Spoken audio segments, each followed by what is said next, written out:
एक अध्ययन सामने आया जो नए लोगों के लिए, तो एक लेख आया था कि नियमित रूप से भगवान की पूजन करने से मन शांत रहता है, साथ ही परेशानियों में फंसने की संभावना भी कम हो जाती है। ये उन लोगों को बता रहे हैं, युवा लोगों को। युवा लोग क्या है, पूजन आदि नहीं करते हैं। तो आजकल क्या है कि लोगों को जैसे बिजनेस में होता ना, एड का जमाना है, ऐसे आकर्षित करने के लिए कुछ नई चीजें बतानी पड़ती हैं, क्योंकि नए लोग कलसा ढारो रहे और भागो रहे। अभिषेक का तो नियम है, चलो ठीक है उतना कर रहे हैं, लेकिन पूजन नहीं करते, वो भग जाते हैं। तो कम से कम सप्ताह में 1 दिन करें, प्रतिदिन करें, महीने में 4 दिन का नियम लें, जिनकी जैसी अनुकूलता है। क्योंकि आजकल सबसे ज्यादा समस्या आ रही है कि बच्चे स्कूल में बचपन में पढ़ते तो मंदिर नहीं जा पाते, क्योंकि मंदिर की सुविधा नहीं थी। जल्दी स्कूल जाना, फिर कोचिंग जाना, फिर बड़े शहरों में चले गए तो उधर मंदिर नहीं है, दूर है, फिर विदेश में चले गए तो मंदिर ही नहीं है, तो जैन से क्या बन गए वो, अब समझ जाओ बस। तो आपने इतनी मेहनत करी, इतना पैसा खर्च किया, आपके हाथ से वो बच्चे निकल जाते हैं। एक दिन मैंने देखा कि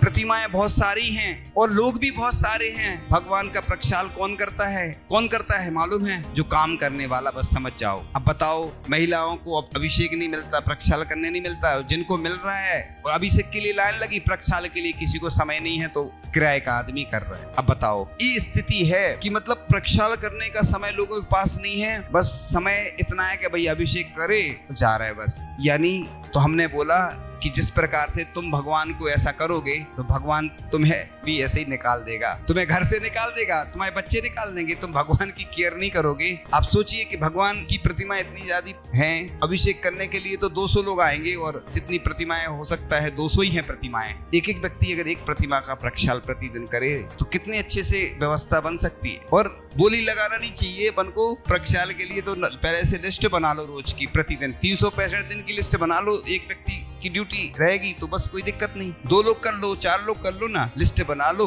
किराए के आदमी से कभी नहीं करवाई जाती। ये तो क्षेत्रों की बात अलग है। तीर्थ क्षेत्रों पे चूंकि कोई जाता नहीं है, उधर भी कई जगह ऐसी व्यवस्था बनाई गई कि आसपास के जो लोग हैं वो प्रतिदिन जाने लगे, जिससे उस क्षेत्र में पूजन आदि के लिए तो कम से कम अपन जाएं।